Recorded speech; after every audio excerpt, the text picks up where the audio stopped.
Hello, welcome to this video of how to change the seals on a Fireball F2700 Bialladin model. I've got 8 seals to replace on this particular model. I've got them from a place called the Fettle Box. They're Viton seal, so whether that's better than a rubber one or not, I don't know. But we'll go through. I've stripped it all down, as you can see.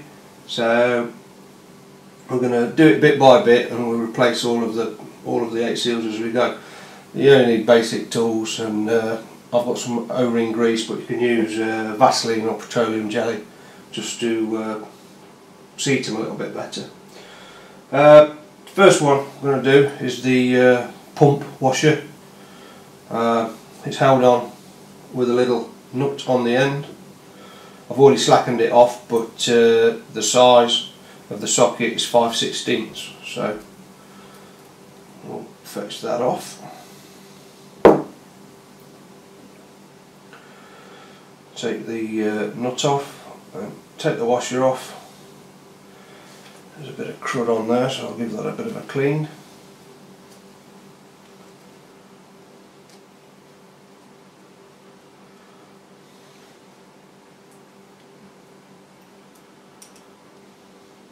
Put the new washer on. It's got a seat over that little top hat there, so take it off, put it over the little top hat so you can see it like that, and then the nut will tighten down on the top hat and not grip the seal.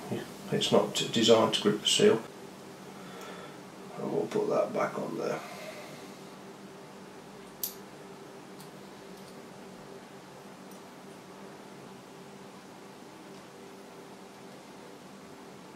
It doesn't need to be tight, but I will just nip it up. Use a bit of cloth before you grip it with your pliers, otherwise you'll damage your brass. Just give it a little nip. That's plenty. That's already pre-lubricated with something, so that will go in there, nice snug fit, and it'll create the pressure. That's one of the seals. Next seal, at the bottom of this pump tube there's a non-return valve. I've already taken it out and took it apart, stripped it to its component pieces. So when it's in, that sits in the bottom of there, pressure goes through the centre of that hole. There's a hole in there, and then the pressure pushes that on the spring into its housing, compresses the spring, lets the pressure out through there, and then on your return stroke, when you're pulling that up, the spring then pushes forward, and that seal there, that little rubber seal, then pushes and shuts off on that valve there. So that's a seal that needs to go in there for the non-return valve. You can buy these non-return valves as a complete unit, but it's easy enough to change the seal. It was quite difficult to get the seal out of the old one. It was well and truly in, so I warmed it up on the gas stove, took the spring off and warmed it up on the gas stove just to give it a bit of heat so it was loose and to get it out. I'm just putting a bit of lube in there. That's in there, and that's the seal. So that goes back in there, and I'm going to squeeze that down into there. You really need a screwdriver the same width of that slot, otherwise you'll just twist. I've got a screwdriver here. That's, if you use that on there, it'll just twist the brass and ruin it. So you want a screwdriver with a head the same size really, and again, bit of cloth around your brass just to nip it down. Right, I've got my big screwdriver. put it in there and nip it up.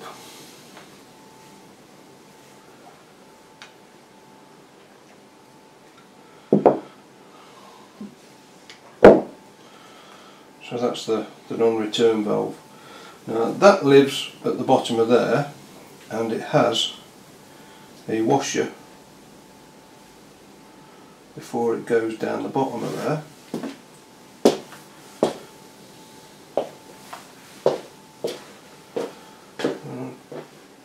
At this moment in time, I'm not sure which one it is. Okay, so the original Bialladin stuff is comes using a little paper bag. This is the washer set they did as a kit, V5, and on it, on the bag, it tells you what each of the washers are, because they're exactly the same size. So if you're not sure where all the washers go,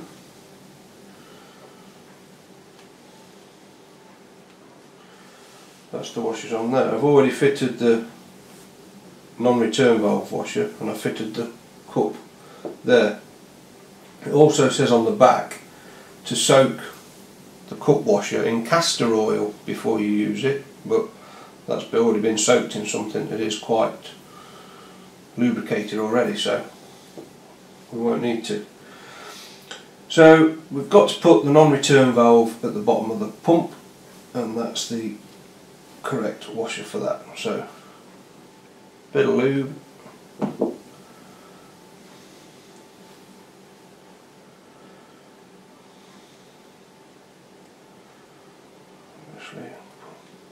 push it down those threads, wipe off any excess.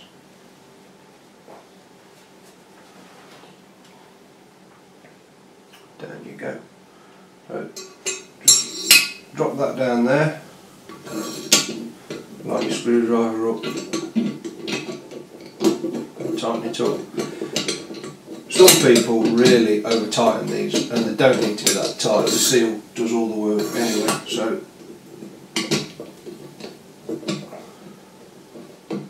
if it isn't tight, you'll lose pressure, but you can do the dunk it in a bucket of water test to see if you've got any leaks coming back. No, I've not over tightened that, that's just nice now. So now I can put my pump washer in, push that in nice and gently, and then screw that down. I'll put a bit of lube on them threads as well.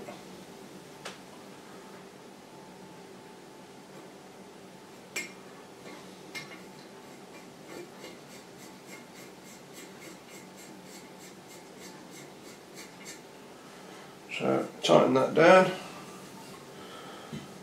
and when you operate the pump you should feel it, a nice resistance as that's pushing through that non-returns, compressing that spring, and it's putting pressure, what would be putting pressure into the font. So that bit's done. Next bit we're going to go to the control valve, or the cleaner. You can see here, when you turn this shaft, it turns, the inside of that comes up, and that then pushes the vaporizer needle, cleaning needle, up the vaporizer tube to clean. There's a seal goes on here with this gland nut. There's a seal there for the vaporizer, but we'll get to that, and then there's a seal from the bottom of this to the font. So this seal is the V28, it says. Yeah, just a bit of lube.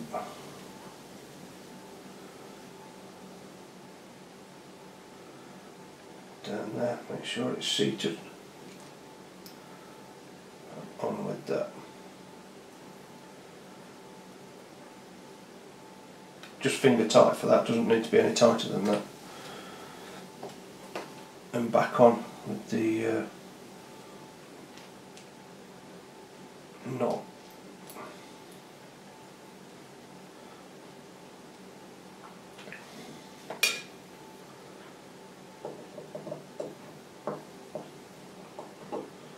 So I screwdriver.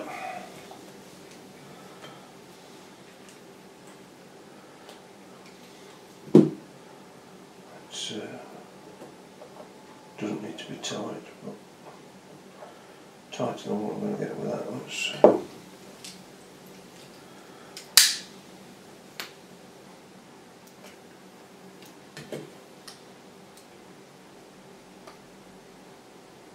Not too tight, and that will just provide a seal in there now for that. So the seal needs to go on the bottom of that, and you go to your set, and it's called the jet cleaner washer, and that goes on the bottom of there. So again, I'll put a bit of lube around that seal.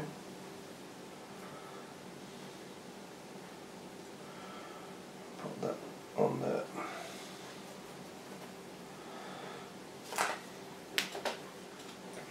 So this goes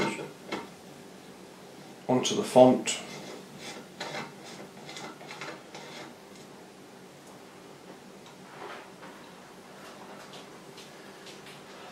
And screws down. So it needs to be a tight fit, otherwise you'll leak pressure and you won't work properly. So that's down. Next one, this is the vaporizer. This is where the paraffin goes up. That's the pricker. In the event of the nozzle becoming blocked, there's a very, very, very fine cleaning point on the tip of that. So as you turn that control knob, that pushes up, cleans the hole in the top, and then you turn it back down. It's not an on-off valve that some people think it is, it's just to clean that nozzle. That's the vaporizer seal. Again, you need a good seal here because you'll be under pressure, and I'll just lube it up again like I did the rest. So on that one.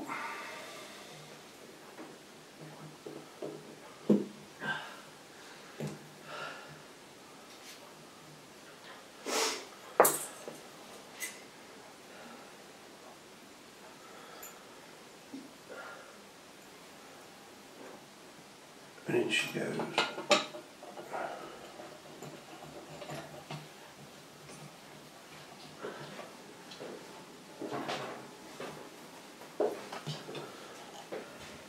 When you put it in and your control cock is up, when you put it up to clean it, you should feel the pricker come through, the vaporizer cleaner come through the top because it's pointed. I can't feel that now, so I'm going to take that out. Right, I have to give that a bit of a clean then to allow the cleaning needle to go through. It wasn't going through. So I bought this off eBay, so I don't know if it's been run right. Put it in like that, it's easier, and then you know it's in the right place. Then put that back down.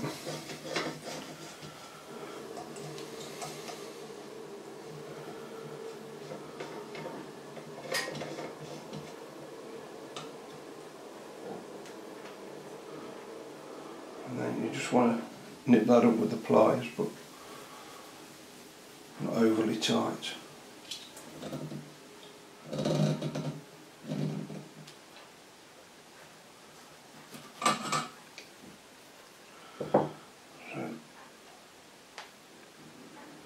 And that goes up, you should feel that. I can now. So that's the vape control cock and vaporizer 2 done. Next we've got to do this, which is the filling cap. Filling cap's got a valve in it to release the pressure, so I've not dug this seal out yet.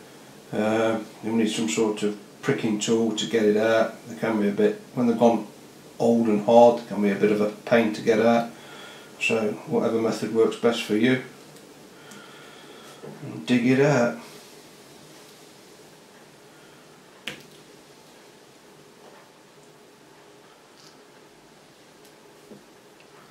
So that's not too bad, it's still rubber. All the others that were in it, most of them that have been in contact with the paraffin, they were all brittle. So if you're buying one of these, I'd advise you check the seals before lighting it up, otherwise you'll have paraffin everywhere. And I always light them outside as well, just to be on the safe side.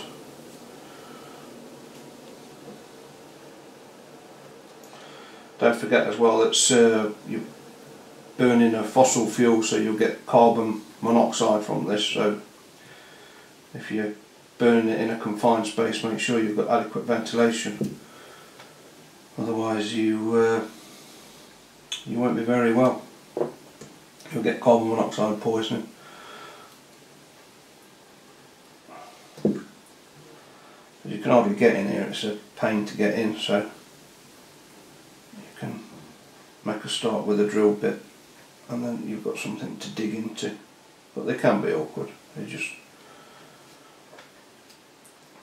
keep it working your way in. Oh, that was a right bugger to get that out of there, I'll tell you. But I got it out eventually. I pushed down my terminal screwdriver and cut it. So she's out. Bit of lube. Put the new one in.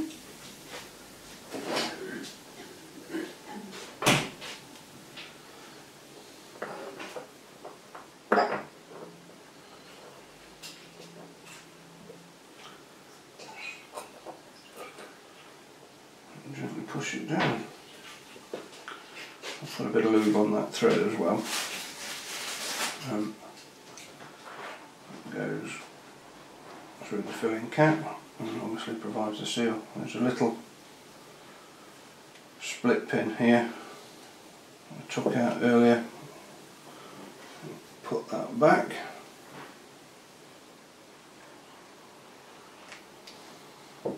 Some of the kits you'll get the little split pin in, some of them don't come with a split pin, so.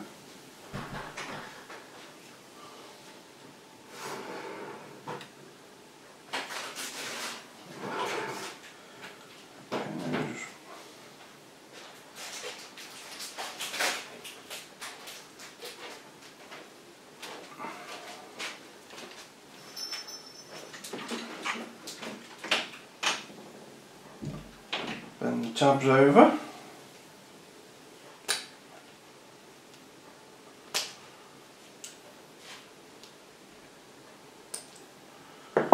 Put something like that. And the final washer.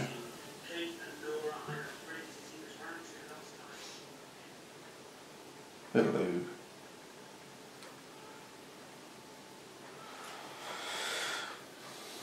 And poke it in the cap.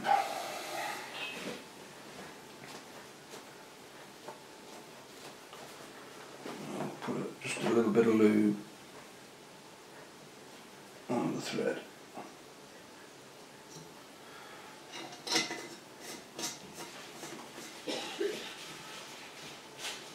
So with that down, that down, that down now, like I said, this isn't an on-off valve.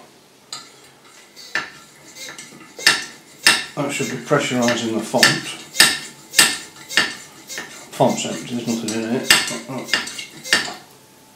And you should feel that, which I can, just even with the eyes. So that's what it's supposed to be doing. If you've got problems later on, while it's in this position like this with everything removed, just where you do the bucket test and you put it in a bucket of water and you're looking for air leaks from any of these valves. It's the same thing, this part now, what you see, apart from the cage, is exactly the same as the Vaporlux lamps. So there is a guy on YouTube does the same video what I've just done, changing the seals for a Vaporlux lamp, but obviously this is for the bowl fire, and it is slightly different. So that's all the seals changed.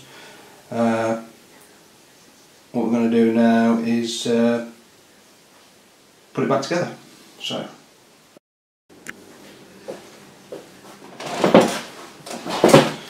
That would have been a major fail, wouldn't it? I forgot to put the pickup tube back onto the bottom of the control. So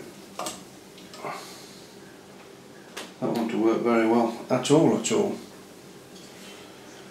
Okay, so we've now got to put the burner on and the spirit cup. That's your spirit cup. That will be asbestos, so don't get playing with that. That's get that in your lungs and you'll be dying of asbestosis, which nobody wants. Not good. Spirit cup on first and the asbestos wick, and then obviously it's a bit of that's got to go on. Then that, and then that. We've just talked briefly about the burner. Obviously, that the vaporizer tube goes inside the burner. That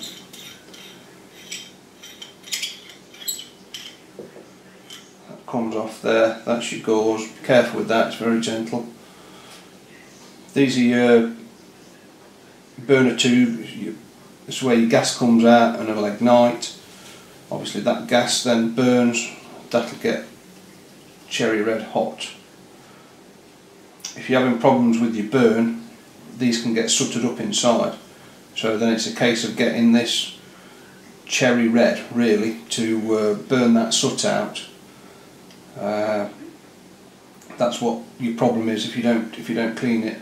That's a ceramic disc on there, that's very brittle, and it's just to prevent too much heat going into the vaporizer tube, so be careful with that. Back on there, and then just tighten it down. Don't have to be tight because you're just gripping that, squashing that gauze. Gentle nip. So you've got to put it on at the same time, and that's how it assembles like that.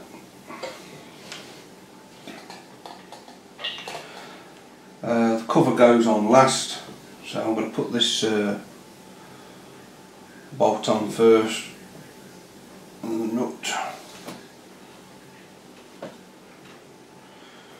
And bearing in mind this is quite old, all the sizes seem to be not metric, so that's an 8 width spanner, and it seems to fit the nut quite nicely. So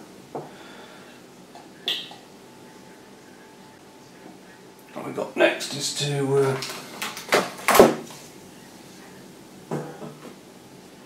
put the protective cover on. So, and then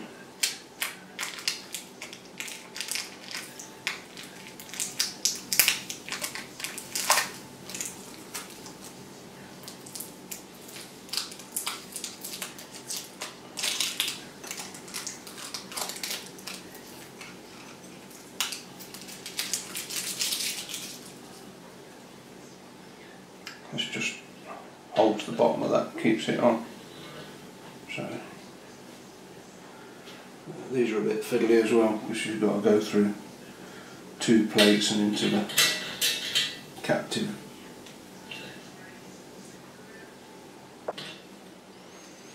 So don't get carried away. They don't need to be super tight.